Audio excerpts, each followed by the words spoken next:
Welcome to DT Madness, Chronicles from the Third Life, Episode 52, May 25th, 2023.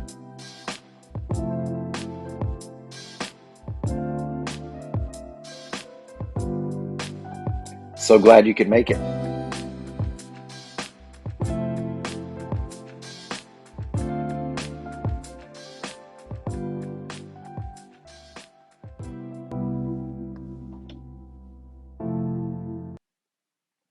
Episode 52, which means we're wrapping up the first year of DT Madness, as there are 52 weeks. In a year, 52 times 7 is 364. And so next week we'll begin the second year of DT Madness. I appreciate all of you listening. I'll share some stats, like most listen to episodes and all-time downloads and maybe where some of the listeners are coming from. But I know that it's just a handful of you out there, perhaps a few that I know about and maybe a few that I don't, that tune in each week. And that's pretty cool. So appreciate you. I wanted to go, I just have to. All right. So I always think about this, things like, how far away should you be if you're walking down a hallway? If you're walking down a hallway and it's just you and one other person, or if you're passing by them, on a street or something like that, like when do you look up and wave? How soon do you look up and wave? I'm sure I've talked about this in the past 51 episodes, but, a lot of people just look down the whole time. I sometimes try to look up and catch your eye early, especially at the school, just to make people feel uncomfortable and awkward. And, but like, there's that kind of golden zone where you pass somebody by, you look up, hey, how's it going? And then you look away.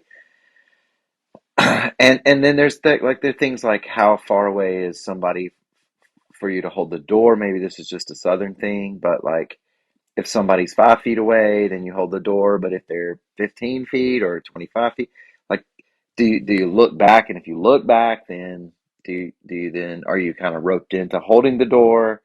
And do you shuffle faster if you're the person that the door is being held for? If you don't want to hold the door, you just go straight in and you don't look back and pretend like you didn't see the person anyway. Like I think about all of those type of social conventions. But I was down at the river yesterday, and at the Green River, I'm sorry, at the Greenway at the Broad River, there's, there are really cool trails along the river that I like to go downriver some and upriver some. And yesterday I was going downriver and to go sit on my original rock where there was a snake one time. But anyway, there were these two girls. I mean, it was a beautiful day yesterday. It was kind of the first day of spring around here, where it had gotten really warm. And so it was a bunch of kids down there, a lot of college kids and other people down in the afternoon, enjoying the river. And these two girls were walking in front of me. And so, like again, social conventions, I'm not going to try to walk up on them.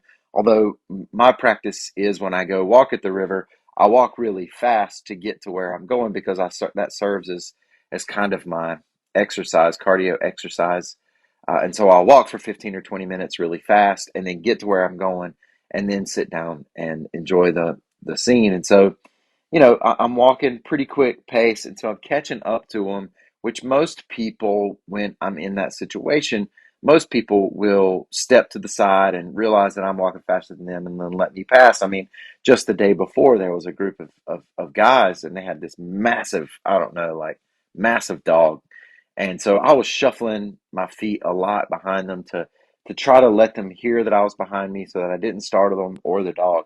And then once they heard me, they moved to the side and I walked by. But these two girls, like, they would walk and they would be just, I mean, they were walking at the pace that would keep the right distance between us. And I didn't want to, like, freak them out either. And so, but they would stop and take pictures, like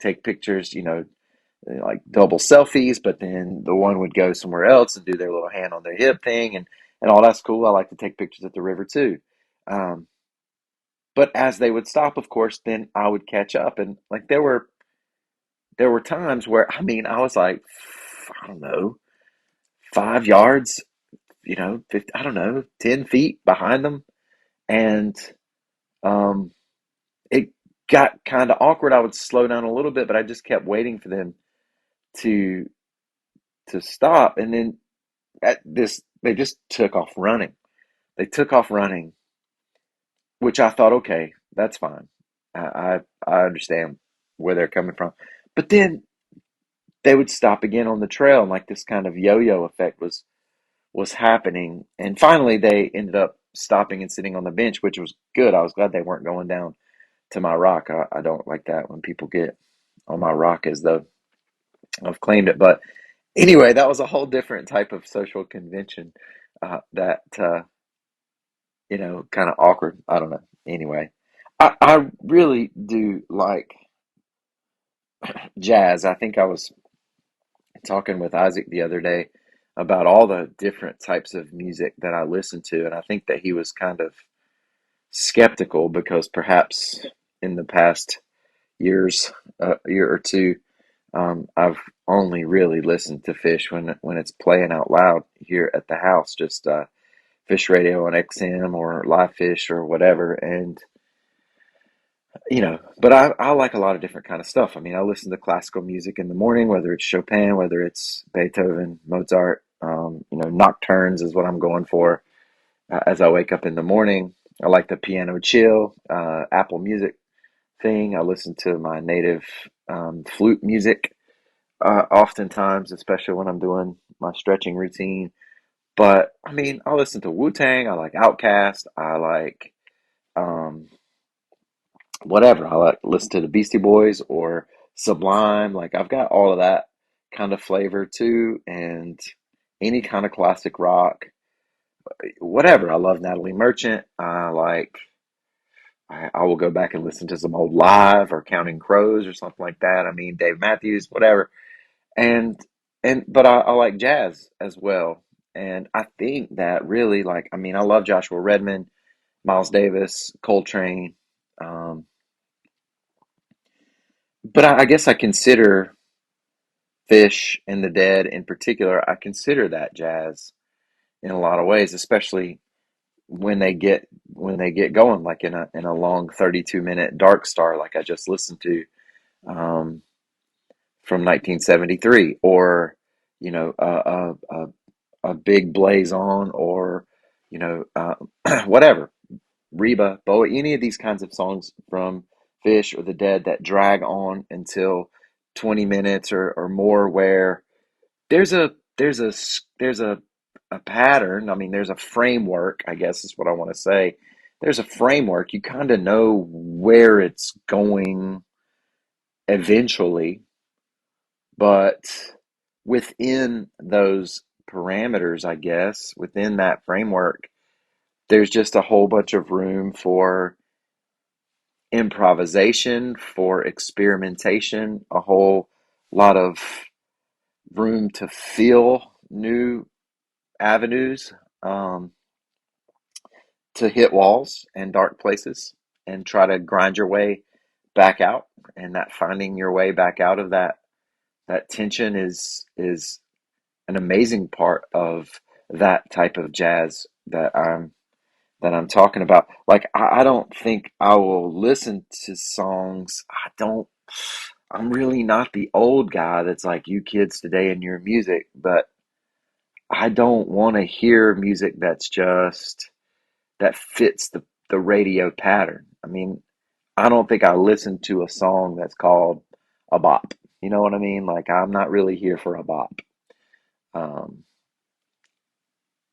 I mean, except for maybe that one song, like "Look What You Just Made Me Do," "Look What You Just Made Me." But is that really? I don't know. Like to me, that's Taylor Swift at her finest. I said that almost with a straight face. Um, but anyway, that's the kind of music that I do enjoy. And now it's time for tea time with Mara. An early tea time with Mara this morning. In fact, I almost started it this way, but yeah, this is the part where I'm pretty open, maybe even more so than usual on the DT Madness, pretty vulnerable, and try to share the things, the shadows that I encounter. And maybe it was coming out of being sick. You might can still hear it in my voice, like the post sick / allergy voice. But um, it's I, we have this vote. I'm gonna say it. Good, I know you're listening. But we have this vote at school for Teacher of the Year, and like I only ever got nominated one time, and that was last year. And I think I finished second. Whatever, like whatever. I have been really working hard. I've really been trying to do the best I can do. I teach four different classes. You know, I teach African American history, I teach AP Psych, AP Government, and I teach civics. Um, whatever. I do a good job with all of those classes, and I've haven't missed very many days. Whatever. I know I sound like a spoiled little kid here, and that's part of the shadow. That's part of the tea time. Welcome. You know, this part of me that feels, I don't know, like rejected. I don't know if it's that far, but I didn't get my name on the list to even be voted for, and it's kind of like one of those things that happens when you're in high school. It's a popularity kind of thing. Like each department puts their person up, and oftentimes the person gets it who's going to retire, and it's like a ceremonial thing like that. But man, it really knocked me down. And I had gone down to the river to sit on my rock whenever that happened last week, and I was really sad. Like part of it was I kind of had, you know, I was in this place, and every other one of my kids, my one is at college doing his own thing. My middle one is driving and able to manage her own time, and she was dropping the other one off. And like, I was just kind of contemplating time and where it is and where it seems to be going and how it seems to be going. And that was a part of a little bit of DT's sadness, but I just really began to doubt my contributions. Like, and I was, hmm, what is it, Mara? I was ashamed, I guess, like that I'm having this little tantrum, this little pouting spell for something that really is a bit trivial. I don't know, it's not trivial, but so I was sad for several days, like really down in the dumps, sad, and just really trying to understand what my contributions are, both at the school, but just in general, like, you know, what am I doing as mayor? What am I doing as man? And so, and I know about ripples. Like I believe in the bucket of life, the original sponsor, really.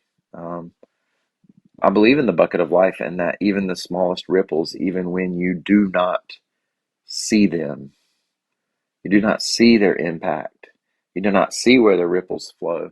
I believe in planting sequoias, you know? I know that these seeds that we plant, that we may not ever see the harvest, I know that it's worth it.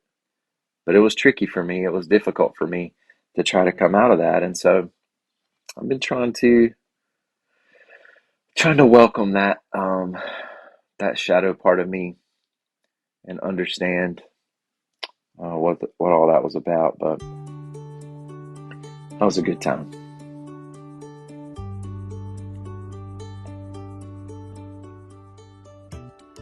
And so I sent this text. Like I've been thinking about. So somebody mentioned there's this character in Jumanji that just follows the script, right? Like there's this character in the new Jumanji with the Rock and what's his name and all those guys, you know, like and he's the guy at the beginning. He just follows the script. That's all he does. And so Sam, I guess, had mentioned that these people were NPCs. And I sent this text to Sam and Good the other day that says, all right, it took me a minute to look up because I can never remember the acronym because I'm not really a gamer type person. But anyway, but it's NPC. I think it stands for non-playable character or something like that. The characters who follow the predetermined set of behaviors. Maybe this is unfair, but it really seems, and I stand by my claim, we are surrounded by NPCs. It can be overwhelming to try and resist becoming one. But I urge you both, keep writing your own script. Keep looking for the plot holes in the existing scripts. Carpe diem. And so I sent that text to Good and Sam, and I, I've been talking about being stuck in the script and saying that around my 14-year-old Isaac, who has these notions anyway, and so it's kind of blowing his mind some, I think. But what do I mean by the script? And this is a jazzy episode. Like I have not typed any of this stuff out. A lot of this is me working through these parameters, but improving a little bit, and I just don't want to become cliche. I don't want to be the person that only speaks in cliches. Um, I don't want to become numbed to the the all the parts of existence that are both extremely joyful and extremely terrifying and hurtful, and then all the rest that's kind of somewhere in between. I don't want to become numb to all of that and then somehow just fall into a pattern of life that has been prescribed, you know. And I don't mean to really cast judgment on other people. I'll get to that a little bit more in a second, but because there's a whole bunch of external things happening. I mean, it's a lot of conditioning that has occurred, and along the way, and is very, very powerful. But and look, I don't I got my own deals for sure. I know that on here, if you listen, I like to paint my toenails different colors, and I had them a nice blue that matched my pink shirt that I wore out to 300 East a couple weeks back. And but it's warm now, and so it was time to go announce baseball at the Crest High School game, and I am up there with some old country type Trump type guys, and I enjoy my time with them. This is not about them. This is about me. But I knew I was going to wear my Birkenstocks, and so I came home and I asked Sydney if she had any things that make the toenail polish go away, and they do have this stuff. There's this toenail polish remover, and you just put it on this little cotton, and it wipes it right away. And that happened. That was easy. And Sydney was cracking on me, and rightfully so. And she's like, "Oh, you insecure about being in the press box with your painted toenails?" And yes, absolutely. I was. And so I don't I don't know. I mean, like I'm trying to think about there are okay scripts. I'm not saying that, you know, the toenail issue is one of those, but there are like I mean, there are times where there isn't anything to say. As I was planning this, my good friend sent me a text about his grandma passing away. And I'm sitting here thinking about not wanting to be a scripted person. And so what do I reply? What do I reply? Sorry for your loss, and it is kind of standard. And I just said that I was really glad that I got to meet her. She was a firecracker for sure. But I don't know, there aren't always words to say to people in those situations. And so we do have our social conventions. We do have those types of things that are normative, that help carry us through those times. And so there are scripts that are okay. I mean, I'm not saying that we shouldn't have norms. But there are ones that I'm aware of already that I know I'm not okay with. Like I don't I don't really want to get caught up in the whole money thing. I don't really want to get caught up in you know, I've mentioned it before, like just being cliche and following the path, following the crowd because that's what you're supposed to do to fit in and all this kind of stuff. But but in saying that, like there's no script for not being on the script, I mean, I think that's a lot of times that even being yourself becomes part of the part of the cliche. I don't know. Rambling now, maybe I'm hitting one of those walls that I got to work my way out of. But these are the things that I've been thinking about. And I mean, like, if I walk by somebody that's got a mullet, for me, I kind of judge because that's part of the flow right now. That's part of the thing that if you want to identify in this certain way, whatever, like, but it could be somebody that's anything. I can be judgy. I can be judgy of those kinds of things. But what I want to do is if if if I'm going to be about writing my own script, then I got to be willing to let you write yours. As Jerry sings so beautifully in Eyes of the World, sometimes we live no particular way but our own. And so this isn't a situation where I get to write the script and then you all have to follow along. No, I didn't like that. This is a crazy thing where we're all writing it down. We're all playing our part of in the jazz ensemble, in some parameters, but each stepping up and blowing our own notes. So anyway, because I mean, like I said a couple weeks ago, we exits, and that's something I'm trying to come to grips with. And there's no running away. There's no trying to control. But I think like the message that we get from TV, the message that we get from media is that you can turn back time, that you can escape. And yeah, I don't.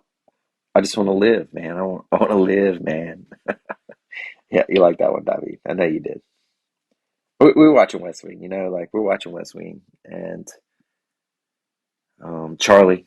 Anyway, there's this episode where he just kind of steps up.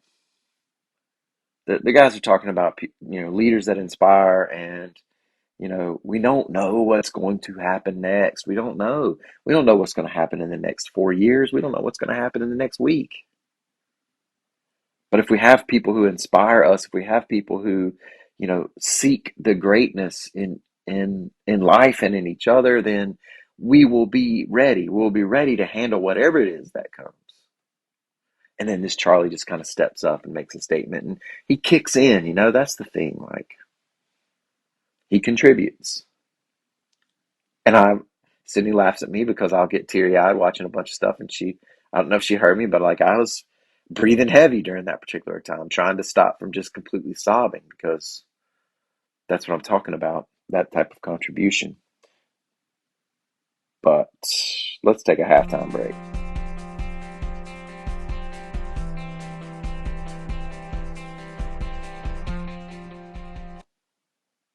Just a random bunch of stuff to talk about. I got a weight bench to uh to be here at the house. I don't want to go to the Y. I just don't want to go to the Y. I don't. And all I got are 20-pound dumbbells at this time, but that's all I need. I'm not trying to get jacked. And Isaac's been using it, and I think Sydney's going to get onto it as well. And it's a nice foldable one, so it doesn't take up a whole bunch of space. Um, so yeah, there's that. We're a weight bench fam now. I'm waiting on the car wash people to call me back, man. I've gone through this place hundreds of times, but whatever happened, like I got off the track, or I don't know what happened, man. But I got this nice cut just right in the front panel. I don't know, right in the front panel of my brand new car, and I'm not happy. It's one of those things, I'm a Cars 2 guy. I'm a Cars 2 guy, and the dents and the scrapes, all those things, they carry a story. And that's a literal thing happening right now with my car. I believe in that in life too, though, that you shouldn't try to polish all that stuff away, that's it. But man, so anyway, the car wash people are looking at all their cameras to see if they can tell if it happened and all this, and I don't really fully expect them. I don't fully expect them at all. I don't really expect anything. I'm sure they'll say we don't see anything, whatever. I don't know. It's a bummer. It's not like, mm, it's a bummer, man. I do have a handyman update, or at least keep your eyes out. Keep your ears open. But the old toilet that we have, it just, I don't know, it seeps. Like it's not leaking.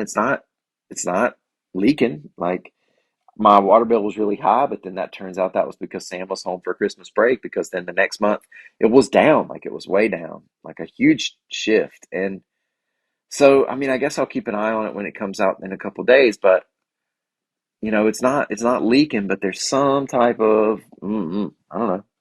And it's in fact one of the fun games that we have is go in and listen to the toilet and see if you can come out and mimic the sound because nobody thinks that what I just did is exactly what it sounds like, but it kind of is. It's like it's kind of like that.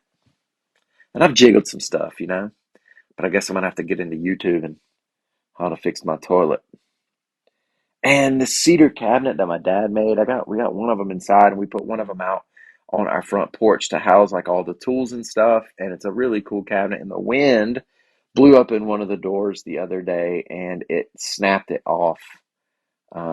Honestly, I'm gonna probably pass that one on to Isaac because I think he's already got a plan for how to maybe glue it back with some wood glue. He's gonna take the thing off, so maybe he's my new handyman. I just want to let you know that I'm back to the strawberry salad, and I don't really know why I got away from it in the first place.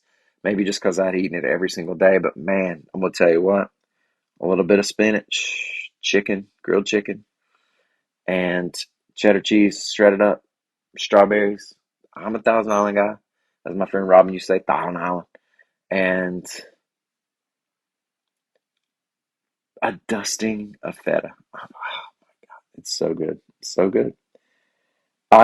Me and Uh, I'm the mayor, and that's cool. But the mayor pro tem, Councilman Litton, and then the town manager, Justin, we're all going up to Raleigh next Wednesday, this coming Wednesday, a couple days from now. We're going up to Raleigh to lobby our representative, who happens to be the Speaker of the House, and our senator, and we want to lobby them to see if they'll help fund in the upcoming budget some of our streetscape improvements, some of our like our downtown revitalization plans and such as that.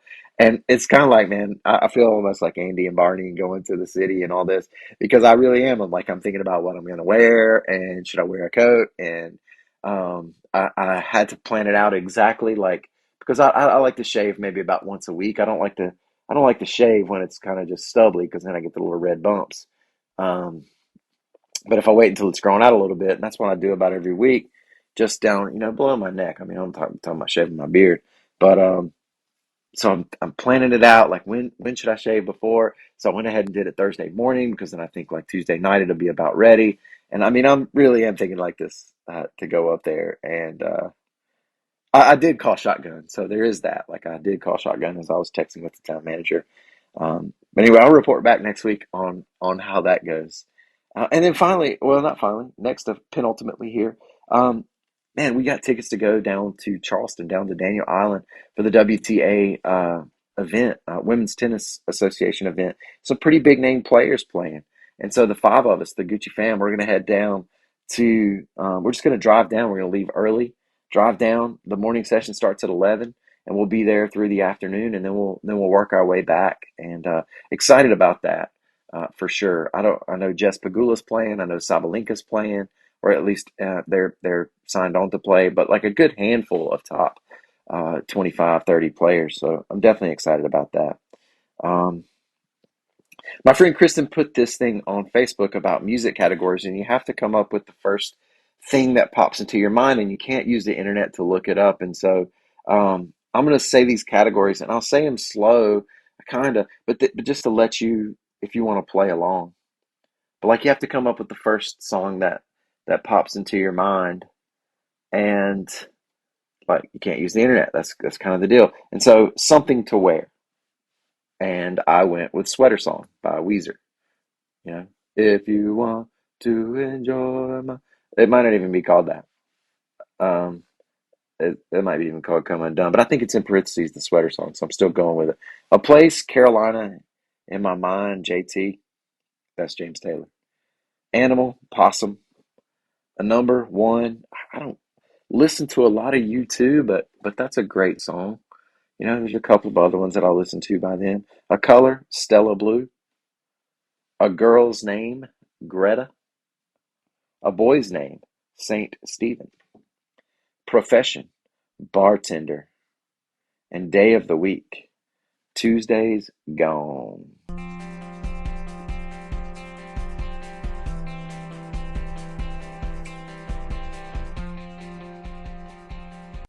Well, I don't know if you what you've been paying attention to. I'm sure if you're a TikToker or if you're alive, then you've heard that there are potential bans on TikTok and that the US government is looking to ban TikTok. I'm not a TikToker. In fact, I um, got back on Instagram and Facebook this past week. I got back on Facebook to post the state of the town address, and I'll probably stick around on Facebook. I'd like to post pictures on of when we go to Raleigh and things like that. And we've got some events coming up in the town. Music on Main. If you're around Bowling Springs, come out uh, Thursday evening for our Music on Main event. But I gave Instagram a day or two run, and it's that mind numbing thing that I don't want. Like I just get to scrolling and looking at nothing. I did find this one little kid who talks about what is lettuce, and that is great. But I don't know. I guess people can text me that kind of stuff, so I don't think I'm gonna make the run on Instagram anymore. But back to TikTok. There are different things. Like there's the idea that the Chinese communists are stealing our data and they're mining our data and they're going to use it against us to influence us. And I don't know.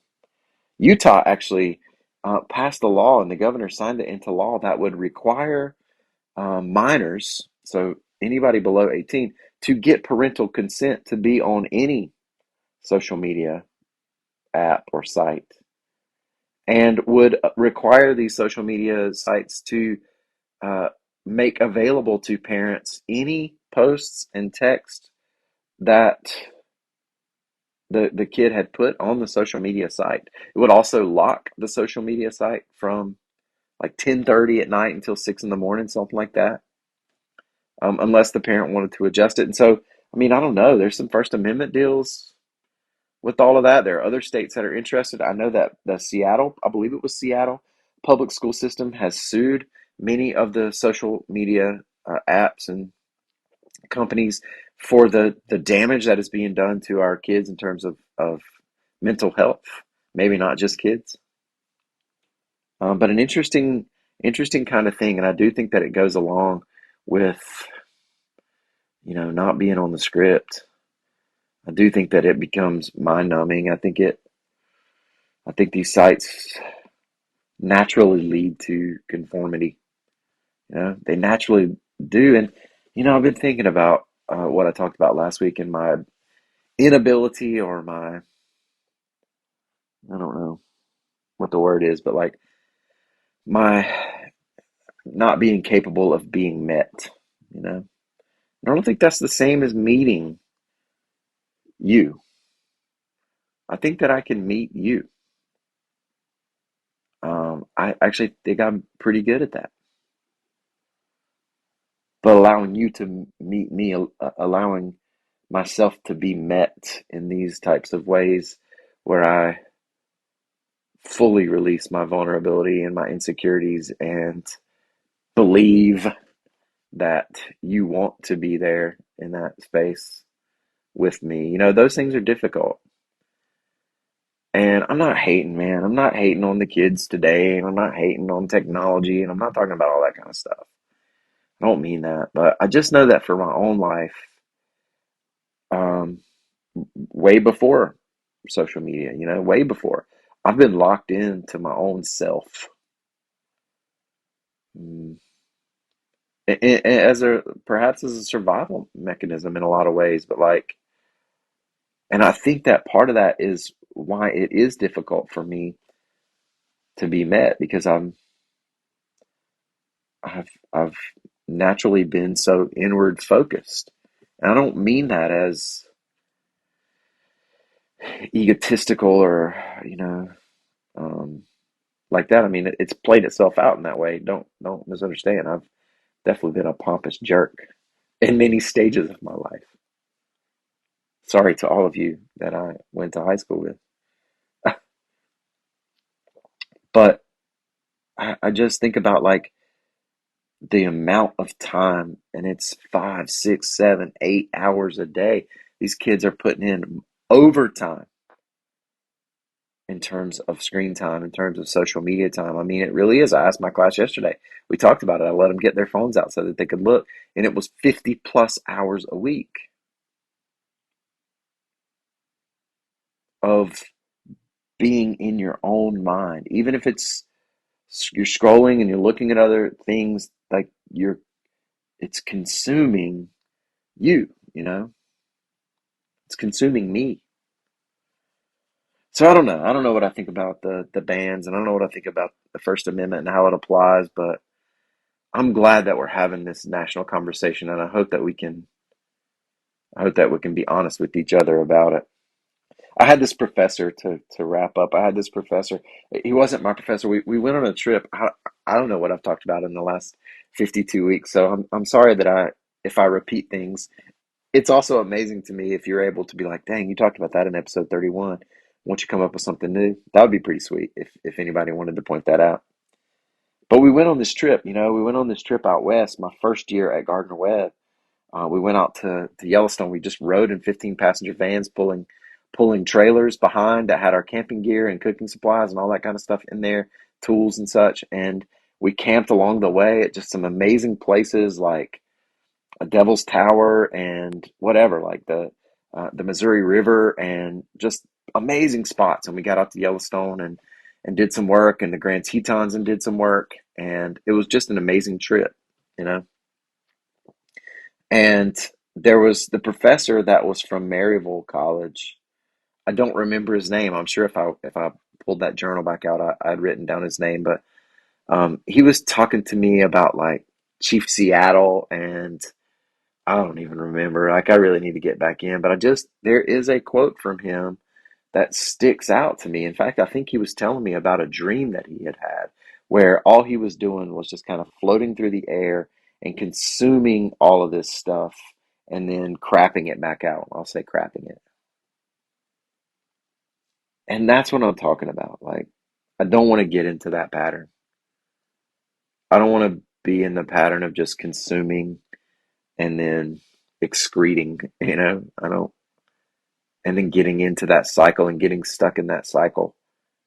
I want to live to suck the marrow out of life, and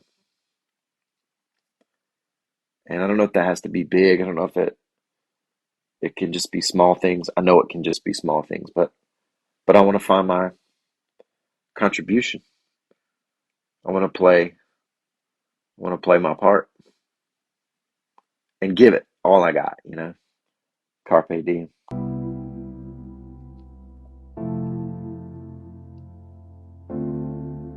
Well, this has been a Church of Six production, brought to you by the Bucket of Life. Those ripples are real. They are. Brought to you by the Magic Rock ×2, by the Wall of Belief, by the Token of Hope, this too shall pass, and by the Foundation Tower of Stone. Nothing divine is desperate.